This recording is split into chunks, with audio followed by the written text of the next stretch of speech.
Baik, terima kasih. Selamat malam. Bersama saya, Coach Randy, Mahadavnis Training Center. Di kesempatan kali ini, saya akan membahas kepada Anda semuanya tentang apa itu aura dan bagaimana kerja atau pengaruhnya terhadap tubuh kita atau tubuh setiap manusia, bahkan semua ciptaan yang ada di dunia ini. Perlu Anda ketahui bahwa aura tidak hanya ada pada makhluk hidup saja. Bahkan pada batu, aura itu pun ada. Sedangkan aura itu sendiri adalah sebuah energi yang ada di luar tubuh kita sekitar 1-2 cm, melingkari seluruh tubuh kita dan berwarna. Warna dari aura itu sendiri mulai dari merah, putih, hijau, kuning, biru, dan beberapa warna lainnya. Dan dari warna-warna ini memiliki sebuah arti-arti yang berbeda, karena aura itu sendiri merupakan bentuk dari implementasi keadaan fisik dan psikis tubuh manusia. Yang pertama, ada sebuah aura yang menggambarkan asmara dari manusia. Kita akan membahas topik tentang aura dalam lingkup manusia saja saat ini. Pertama, aura yang ada pada diri manusia itu ada aura yang berbentuk atau implementasinya ke arah asmara, kemudian kesehatan, kemudian hoki, dan beberapa aspek lainnya. Lalu bagaimana aura itu bisa memengaruhi tubuh manusia dan apa penentu dari aura tersebut? Yang pertama, bagi manusia yang dekat dengan Tuhannya dan berperilaku sesuai apa yang diajarkan oleh Tuhannya, tentu aura seseorang itu akan dominan atau baik. Tanda baik itu yang pertama adalah warnanya terang, tebal, dan berjalan sinkron atau tidak ada putus. Jadi seperti sebuah aliran air yang mengalir begitu saja, dengan begitu tenangnya, begitu damainya. Itulah aura yang terbaik. Kemudian kerusakan aura atau turunnya aura, bahkan berbaliknya aura, itu umumnya karena perbuatan. Yang pertama, jika seseorang sering berperilaku buruk dari tingkahnya, sikapnya, kemudian apa yang ada di dalam pikirannya, apa yang ada di dalam jiwanya, tentu aura dari seseorang itu akan begitu jeleknya, begitu buruknya. Dan aura yang buruk itu juga berpengaruh kepada hidup manusia. Ambil salah satu contoh, seseorang manusia yang selalu sial, kemudian manusia yang sampai sekarang sudah berusia cukup mapan tapi belum menikah atau belum menemukan jodohnya. Rasa keinginan untuk memiliki pasangan hidup sangat besar pada dirinya, tetapi seakan-akan Tuhan belum mempertemukan dia dengan jodohnya. Nah, di sini adalah bentuk kerusakan aura, di mana aura asmara di dalam tubuhnya dominan rusak. Kemudian ambil salah satu contoh, ada seseorang yang biasa saja wajahnya. Di satu sisi ada seseorang yang begitu putih, cantik, dan secara logika anggaplah ideal. Tetapi seseorang yang biasa saja itu cukup bagus nasibnya. Dia memiliki pasangan yang baik, yang setia. Tapi seseorang yang cantik memiliki pasangan yang buruk, tidak setia. Di sini dalam menggunakan logika, harusnya seseorang yang nasibnya tidak baik itu adalah yang wajahnya biasa saja, bukan yang cantik. Tetapi kenapa justru yang cantik yang alur hidupnya tidak baik? Sebenarnya itu karena dipengaruhi oleh aura itu sendiri. Bisa jadi seseorang itu memiliki perbuatan yang tidak baik, sehingga auranya tidak baik. Dan pada intinya, kehidupan yang tidak baik itu karena aura Anda tidak baik. Jika aura Anda baik, sudah pasti 100% nasib Anda akan baik. Itu kunci dan pengaruh dari aura di dalam tubuh manusia. Kemudian aura juga dikatakan sebagai konsep deteksi. Salah satu konsep deteksi, keunikan dari belajar atau menguasai ilmu tentang keauraan, kita dapat melakukan deteksi kepada sesuatu hal yang dimungkinkan akan terjadi. Di sini konsepnya bukan mendahului Tuhan, tetapi lebih kepada melihat tanda-tanda akan terjadi. Salah satu contohnya, ketika begitu mendung hitam, kita akan memprediksikan bahwa sebentar lagi atau dalam beberapa saat akan turun hujan lebat. Itu adalah prediksi, sama halnya seperti aura. Salah satu contoh ketika kita melihat aura seseorang yang warnanya merahnya tipis sekali, karena aura merah itu terkait dengan asmara, warnanya tipis kemudian tidak mengalirnya pecah. Bisa dikatakan bahwa seseorang itu tengah mengalami permasalahan dalam asmaranya. Kemudian ambil sebuah contoh aura warna hijau yang mewakili kesehatan. Kita melihat seseorang yang secara kasat mata tubuhnya begitu sehat, tetapi kita melihat aura hijaunya tipis, dan kita deteksi, kita lihat secara perlahan aura yang tipis itu terlihat kepada bagian jantung, misalkan seperti itu. Maka kita bisa memprediksikan bahwa apabila seseorang itu tidak menjaga kesehatan, tidak berolahraga dengan benar, maka kita bisa memprediksikan bahwa orang tersebut akan dominan terkena penyakit jantung. Tapi apakah hal itu bisa dirubah? Tentu saja. Ketika kita mengetahui dan seseorang itu mengetahui, maka hendaknya seseorang itu merubah pola hidupnya untuk lebih baik, utamanya untuk kesehatan jantungnya. Kira-kira seperti itu. Kemudian, bagaimana jika kita ingin belajar tentang aura? Perlu digarisbawahi bahwa aura adalah ilmu yang logika. Aura bisa dipelajari oleh siapapun. Bahkan, seseorang yang aura tidak perlu dipelajari atau tidak diharuskan dipelajari kepada orang yang cerdas, tidak. Tetapi aura akan bisa dikuasai atau dipelajari oleh orang yang memiliki niatan dan keyakinan, itu saja. Kemudian kesabaran utamanya. Pertama-tama, saya berikan sedikit saja tips dan trik untuk Anda bisa melihat aura. Sebelum Anda merasakan aura, coba saya akan berikan tips untuk Anda bisa melihat aura seseorang sebelum Anda mengetahui aura dan aura dari diri Anda sendiri.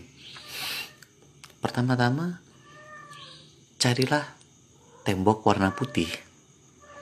Kemudian seseorang itu Anda suruh berdiri di tembok itu, di depan tembok itu.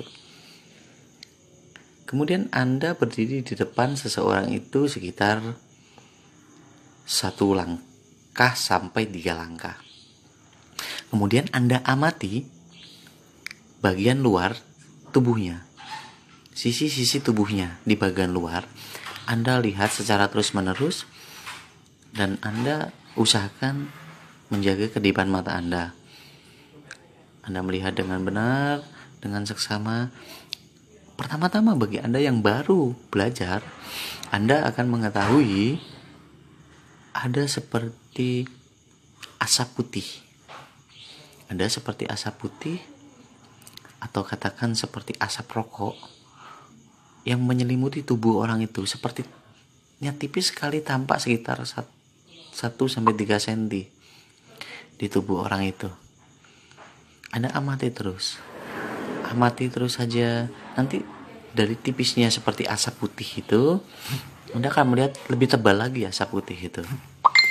Itu adalah cara yang paling mudah untuk melihat aura dasar namanya, sebelum aura itu menjadi warna. Ketika Anda sudah mengetahui aura dasar dari diri seseorang itu, kemudian Anda lihat lagi Anda lihat lagi di atas ubun-ubun dia. Itu nanti Anda akan melihat seperti asap yang naik ke atas. Asap itu justru naiknya ke atas. Anda amati saja, tipis sekali. Awalnya memang tipis sekali, lama-kelamaan akan semakin tebal. Nah, kalau Anda sudah bisa melihatnya, berarti Anda sudah mulai bisa untuk melihat aura dasar sebelum Anda beranjak mengetahui atau melihat aura warna. Kalau aura warna sendiri atau aura konkret itu nantinya Anda bisa lihat beberapa proses. Terkecuali Anda hadir di pelatihan saya, Anda akan dengan lebih mudah melihat. Mengapa demikian? Karena ada memang beberapa teknik-teknik yang harus Anda kuasai dan Anda latih nantinya setelah Anda menghadiri sebuah pelatihan itu. Kemudian saya berikan sebuah teknik untuk membersihkan aura secara dasar. Jadi bahasanya seperti ini. Kalau ada debu di meja, tentunya kita tidak perlu sulit-sulit untuk membersihkannya. Mungkin cukup dilap saja atau ditiup, debu tersebut sudah hilang. Nah, seperti itulah yang saya maksudkan tentang aura dasar atau membersihkan aura secara dasar. Tapi lain lagi jika aura yang bukan lagi aura dasar, pembersihan aura total, itu seperti ada cat yang ada di kaca yang tidak akan hilang kalau Anda lap saja. Harus butuh mungkin bahan pelarut cat atau thinner atau bensin atau alkohol, mungkin seperti itu. Jadi lebih sulit lagi. Nah, itu harus butuh waktu kalau seperti itu. Tapi kalau untuk membersihkan aura atau tubuh, standar saja membersihkan aura kita, caranya mudah sekali. Yang pertama, Anda mandi dengan air mengalir. Bisa dengan air shower atau dengan selang yang ditancapkan ke keran, kemudian kita pegang, kita biarkan airnya mengalir dari kepala kita, di atas kepala kita. Itu teknik dasarnya. Biarkan saja air itu menyapu mulai dari bagian ubun-ubun kepala Anda sampai seluruh tubuh Anda, tapi dengan tetap posisi air dari atas ke bawah. Jadi nggak perlu Anda memegang selang kemudian ditaruh di tubuh Anda, tidak perlu, cukup dari atas saja. Setelah itu, setelah dikira cukup, Anda tidak usah memakai sabun, karena mandi ini adalah mutlak mandi air saja. Makanya saya sarankan mandi ini bisa dikatakan Anda mandi setelah mandi beneran, atau mandi sesuai dengan implementasi mandi pada harusnya ya. Ini katakanlah mandi kedua. Setelah Anda melakukan mandi aura itu, lalu ada pertanyaan, apakah ada niatan? Sebenarnya bukan niatan, tetapi lebih kepada afirmasi. Afirmasinya seperti ini: saya niatkan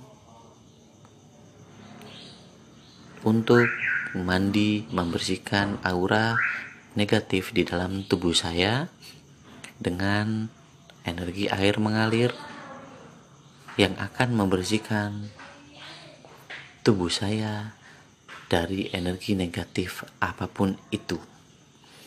Nah, setelah sudah mandi selesai, Anda katakan, saat ini tubuh saya sudah bersih.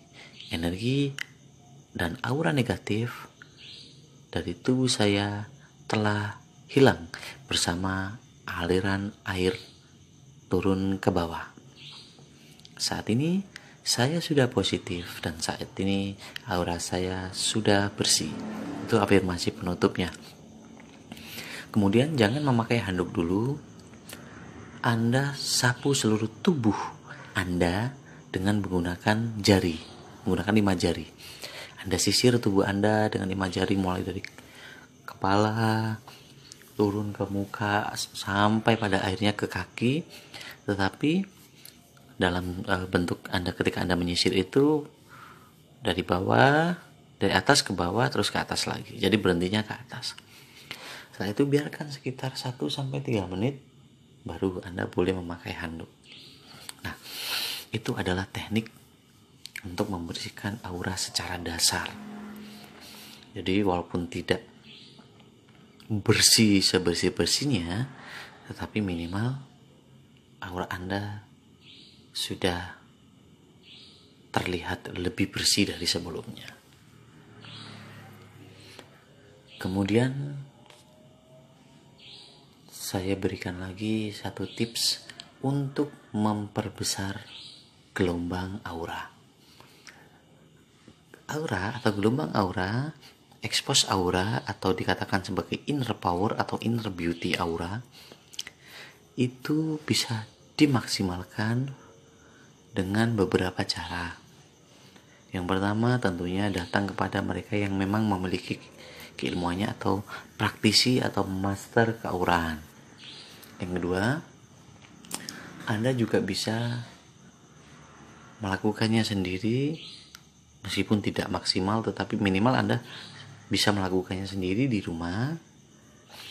Yaitu caranya, Anda berdiri di depan cermin, Anda lihat diri Anda secara perlahan. Kemudian Anda tersenyum kepada diri Anda yang ada di dalam cermin. Lalu ketika Anda tersenyum, di hati Anda katakan seperti ini: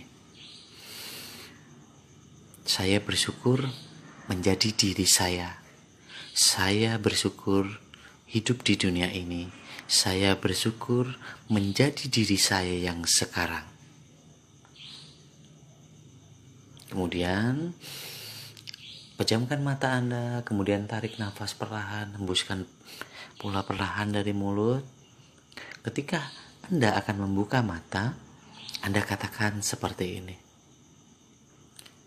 kini aura saya terekspos maksimal karena saya mensyukuri apa yang ada dalam diri saya, apa adanya. Kemudian buka mata. Ketika Anda buka mata, Anda kembali melihat diri Anda di cermin. Kemudian Anda tersenyum. Kemudian tarik nafas dalam dari hidung dan hembuskan perlahan dengan penuh kelegaan dari mulut. Jadi untuk kesempatan kali ini, itu yang dapat saya berikan kepada Anda semuanya. Semoga bermanfaat, dan apabila Anda ingin mengetahui atau ingin saya memberikan tips dan trik seputar aura, hipnosis, hipnoterapi, prema healing, pengobatan dengan energi cinta kasih, power magnetis, Anda bisa langsung bertanya ke Anda bisa mengirim pesan via Facebook atau via WA atau via Instagram. Nanti saya akan berikan tutorial atau tips dan trik kepada Anda semuanya untuk menjawab pertanyaan Anda. Terima kasih. Saya Coach Randy, Mahadafis Training Center. Semoga semua hidup berbahagia.